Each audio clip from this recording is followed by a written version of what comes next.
Birokrasi harus kita perbaiki gaji-gajinya untuk hilangkan korupsi. Korupsi kita harus berantas dengan ekonomi yang baik, gaji yang baik. Saya kira tidak perlu orang korupsi. Kalau korupsi, hukumnya harus seberat-beratnya. Proses pencairan dilakukan secara bertahap dan sudah 100%. Untuk pencairan rapel sendiri, dalam rangka pembayaran pensiun pokok untuk para pensiunan, penerima tunjangan kehormatan akan dilakukan hari ini dan hari ke depan secara bertahap. Kenaikan gaji sebetulnya telah disahkan oleh Presiden Prabowo melalui Perpres nomor 79 tahun 2025. Namun sejalan dengan ekonomi yang belum stabil, maka akan dilaksanakan di kuartal ke-1.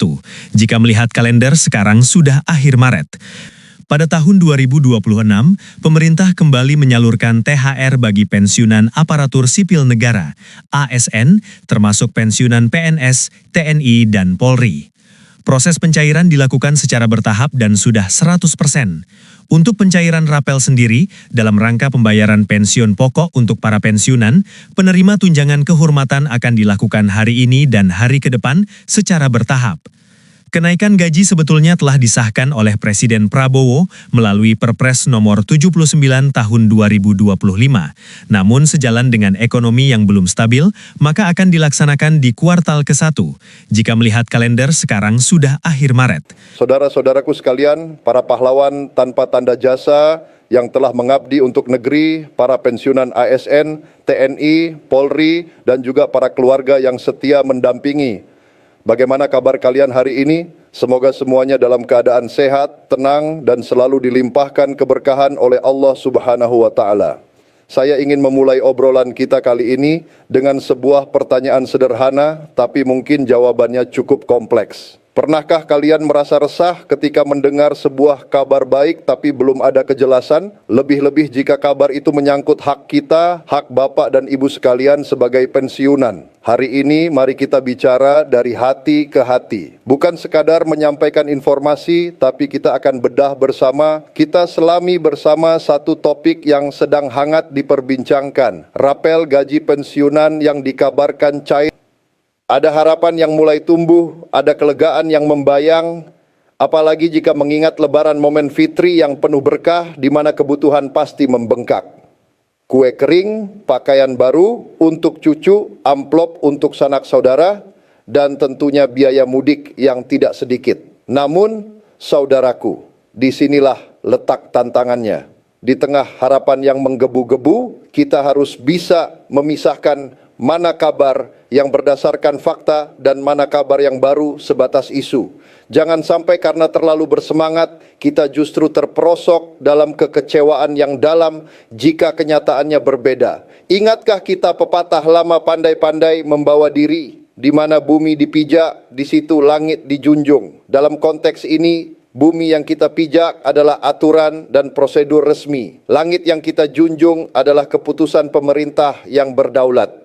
Pertanyaan besar yang harus kita gantungkan di benak kita sejak awal adalah, apakah benar rapel ini sudah diputuskan? Apakah semua pensiunan akan merasakannya? Dan siapakah sebenarnya yang dimaksud dengan 5 golongan yang berpotensi mendapat nominal tertinggi itu, saudaraku sekalian? Dalam urusan pensiun, satu kalimat yang salah paham bisa berakibat fatal. Bisa membuat kita terlalu cepat berharap, terlalu cepat menghitung-hitung uang yang belum tentu ada, atau sebaliknya terlalu cepat cemas jika mendengar kabar yang belum jelas kebenarannya. Padahal yang dipertaruhkan di sini bukan hanya sekedar nominal rupiah yang masuk ke rekening. Lebih dari itu yang dipertaruhkan adalah rasa aman, rasa tenang, dan kepastian bahwa hak yang menjadi penopang hidup di masa pensiun tetap terlindungi. Itu jauh lebih mahal harganya dari sekadar uang. Betul tidak? Maka izinkan saya mengajak Bapak dan Ibu untuk berhenti sejenak dari hiruk pikuk kabar yang simpang siur. Mari kita tarik napas panjang dan kita mulai perjalanan ini dengan kepala dingin dan hati yang lapang. Assalamualaikum. Mari kita mulai bagian 1, memahami esensi rapel bukan sekadar uang tambahan. Saudaraku, sebelum kita melangkah lebih jauh membahas tentang nominal dan golongan, ada satu hal fundamental yang harus kita pahami bersama. Apa sebenarnya arti dari kata rapel ini? Kata rapel mungkin sering kita dengar di lingkungan perkantoran atau pemerintahan.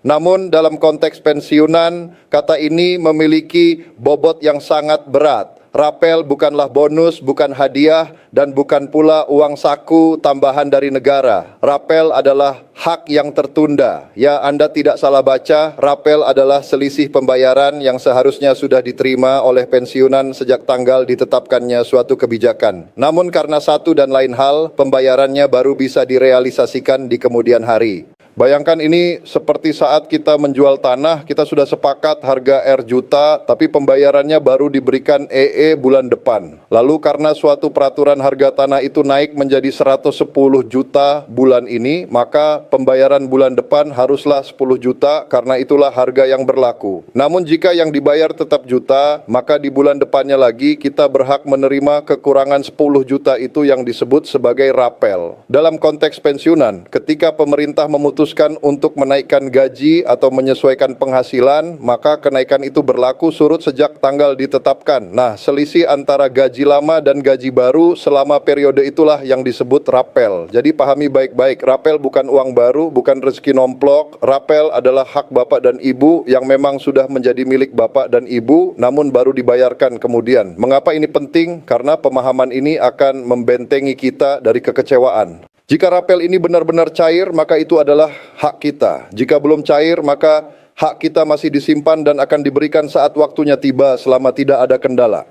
Lantas pertanyaan selanjutnya yang sering muncul, kalau begitu mengapa pembayaran hak kita ini bisa tertunda? Apakah negara sengaja menahan hak kami? Saudaraku, mohon dipahami dengan lapang dada. Penan ini bukan karena unsur kesengajaan. Ini murni karena proses administrasi keuangan negara yang memang panjang dan penuh tahapan. Ada mekanisme penganggaran, pengesahan, hingga penyaluran yang harus dilalui. Semua itu demi memastikan satu hal. Tidak ada satu rupiah pun uang negara yang keluar tanpa dasar hukum yang jelas dan tanpa perhitungan yang cermat. Jadi meskipun rapel ini adalah hak kita, proses pencairannya tetap harus mengikuti alur yang berlaku. Bukan karena tidak percaya, tapi karena ini adalah bentuk pertanggungjawaban keuangan negara kepada rakyatnya. Apakah Bapak dan Ibu bisa memaklumi hal ini? Bagian 2, isu yang berkembang antara harapan dan kecemasan. Saudaraku, di era digital seperti sekarang, informasi bergerak secepat kilat. Dalam hitungan menit, sebuah berita bisa menyebar dari satu grup WhatsApp ke grup lainnya, dari satu postingan media sosial ke postingan berikutnya. Isu tentang rapel gaji pensiunan yang berpotensi cair sebelum Lebaran 2020 ini juga demikian. Dalam sebuah pemberitaan yang cukup ramai dipublikasikan, disebutkan bahwa ada analisis mengenai 5 golongan pensiunan yang disebut-sebut berpotensi menerima nominal tertinggi. Wajar jika ini langsung mencuri perhatian. Semua orang pasti ingin tahu apakah saya termasuk di dalamnya, berapa kira-kira yang akan saya terima. Dalam analisis yang beredar dijelaskan bahwa besaran penyesuaian diperkirakan berbeda-beda berdasarkan golongan. Disebutkan kisaran sekitar 8% untuk golongan I dan 2, sekitar 10% untuk golongan terderai, berpotensi mencapai sekitar 12% untuk golongan IV. Dari sini logika sederhananya adalah semakin tinggi golongan semakin besar persentase kenaikannya. Dan karena golongan IV adalah jenjang tertinggi dalam struktur ASN, maka wajar jika pensiunan dari golongan IV ini diproyeksikan akan menerima nominal rapel yang paling besar. Golongan IV bagi yang pernah meraihnya adalah puncak dari perjalanan karir yang panjang.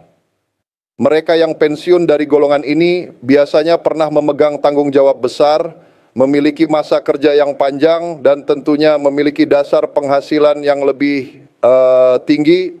Jika kemudian ada penyesuaian dengan persentase yang lebih besar, maka secara nominal selisih yang mereka terima bisa berlipat ganda.